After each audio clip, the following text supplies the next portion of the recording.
ఖమ్మం జిల్లా తిరుమలాయపాలెం మండలం అదర్శాపేట మేజర్ గ్రామ పంచాయతీ రావచెట్తండ గ్రామం పక్కనే ఉన్న ఆకేరు ఉధృతంగా ఒక వారం రోజుల కింద భారీ ఎత్తున వరద రావడంతో ఇక్కడ ఉన్న దృశ్యాలు చూడొచ్చు. ఈ మొత్తం పిల్లర్స్ మొత్తం కొట్టకపోయినాయి, పైన స్టాపులు కూడా లేచిపోవడం జరిగింది. కట్టి 5 సంవత్సరాలు కనీసం 4 సంవత్సరాలు కాకముందే ఈ పిల్లర్స్ మొత్తం కొట్టుకొని పోవడం జరిగింది. ఈ వరద పైనుంచి ఉధృతంగా రావడం వలన ఈ మొత్తం పిల్లర్స్లే స్టాపులు లేచి ఎక్కడెక్కడ పెంకులుగా ఏదో ఇల్లు మీద స్టాపులు లేచిపోయినాయి ఏదో పెట్టినట్టు చూడొచ్చు, దృశ్యాలు చూడొచ్చు. దూరం ఏదో అక్కడక్కడ పడిపోయి ఉన్నాయి. ఇంకా ఇప్పటికైనా ప్రభుత్వం నిర్లక్ష్యం చేయకుండా ఇప్పుడు కురి అటు సైడ్ పోవడానికి మహబాదు NS 365 రోడ్డుని అటాచ్ చేసిరు. దీన్ని ఇప్పటికైనా మహబాద్ ఎవరైనా పోవాలన్నా వీళ్ళకి ఇబ్బందిగా, ఆఖరి నుంచి పోవాలంటే ఇబ్బంది అవుతుంది.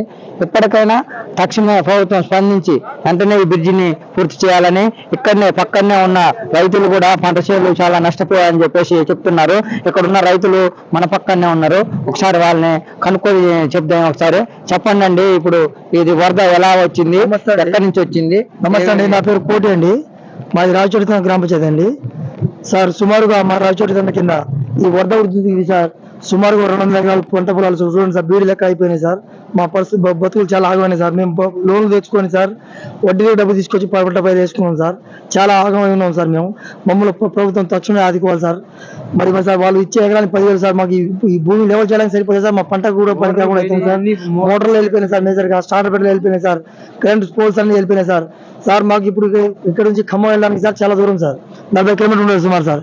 మేము ఇక్కడ నుంచి సార్ సుమారు ఈ బ్రిడ్జి నుంచి వెళ్తాయి సార్. మాకు తొందరగా పరమశిక్ష చేయడం చాలా దగ్గర ఉంటుంది సార్.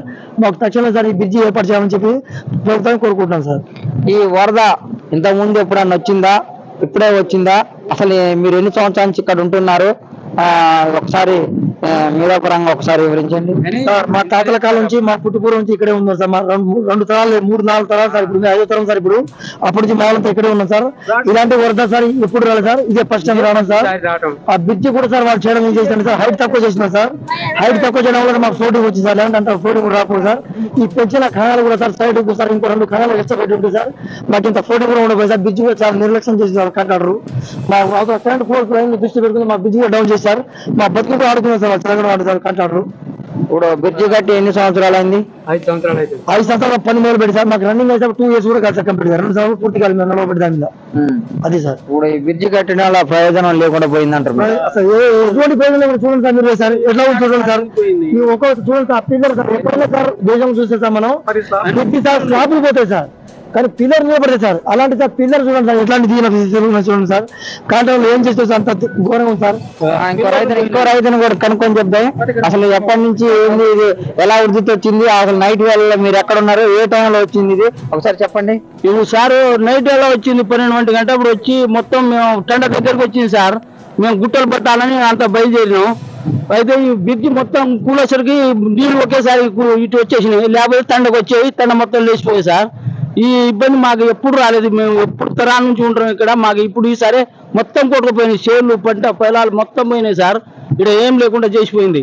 ఇదంతా మీరు చూస్తూనే ఉన్నారు. బ్రిడ్జి కాణాలు ఇవన్నీ కనపడుతున్నాయి. బ్రిడ్జి ఎక్కడ పోయి లేపి ఒక్కడ పడేసినాయి, మొత్తం ఆగా చేసిపోయినాయి సార్. మా బతుకులు వేస్ట్ ఉంది. ఇప్పుడు చూసినా అంతే ఉండాలి. మొత్తం తెరు అయినాం సార్. పంటలు లేవు, ఏం లేవు. ప్రభుత్వాన్ని ఏమని కోరుకుంటున్నారు? ఇప్పుడు ప్రభుత్వం వచ్చి చూసుకోవాలి, మొత్తం కనిపెట్టి మాకు రోడ్డు కావాలి. ఈ భూమి పంటలకు ఏం చేస్తారు, ఇవన్నీ మాకు ఇబ్బందులు ఉన్నాం, మేము అద్దుకోవాలని మేము కోరుతున్నాం. తక్షణమే ఇప్పుడు ఇంతవరకు ఏమన్నా ప్రభుత్వం నుంచి ఏమన్నా మీకు సహాయం చేస్తామని చెప్పేసి ఎక్కడి నుంచి వచ్చారా? హామీలు ఇచ్చారా?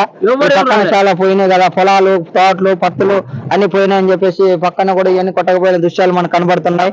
మరి ఇప్పుడు వీటికైనా మీకు ఆర్థిక సాయం చేస్తామని చెప్పేసి లేరు సార్, ఎవరు రాలేదు. రేవంత్ రెడ్డి గారు పైన వచ్చి గూడెం బ్రిడ్జి కాడికి వచ్చిండు, మళ్ళీ పోయిండు. ఇటు చూడలేదు, ఎవరు రాలేదు. ఇంతవరకు మాకు ప్రభుత్వం ఏం చెప్పినా ఇంతవరకు ఎవరు ఏం చెప్పలేదు సార్. కరెంట్ వాళ్ళు వాచ్మెన్ లైన్లు మూస్తున్నారు. ఇక ఇంతవరకే కానీ మాకు వచ్చి ఎవరు సలహా చెప్పిన సార్లు ఎవరు రాలేదు. ఇక్కడ మనం గమనించవచ్చు, ఇక్కడ ఉన్న రైతు చెప్పిన ప్రకారం ఏంటంటే ఈ కాంట్రాక్టర్ నిర్లక్ష్యం వల్లనే ఇది జరిగింది. ఇంతవరకు మేము పుట్టుపూర్వక కలిసి ఇదే తండలో ఉంటున్నాం.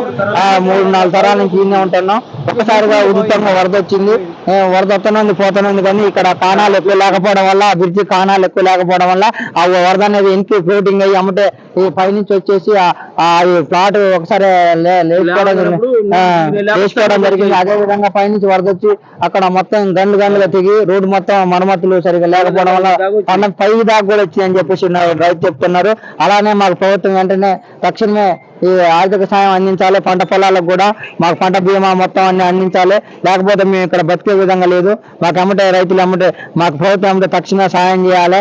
ఎమ్మటే మేము ఇప్పుడు మహబూబాద్ జిల్లా వెళ్ళాలన్నా కూడా మాకు ఇబ్బందిగా ఉంది. ఇప్పుడు ఈ వరద నుంచి అవతల పక్క మా పంట చేలు ఉన్నాయి, అటు పోవాలన్న ఇబ్బంది అవుతుంది. ఇప్పుడు వరద మాత్రం విద్యుత్తుగా వస్తుంది. ఇప్పుడు మేము అటు పోకుండా అవుతుంది. తక్షణం మాకు సాయం అందించాలని చెప్పేసి ఇక్కడ ఉన్న రైతులు కోరుకుంటున్నారు.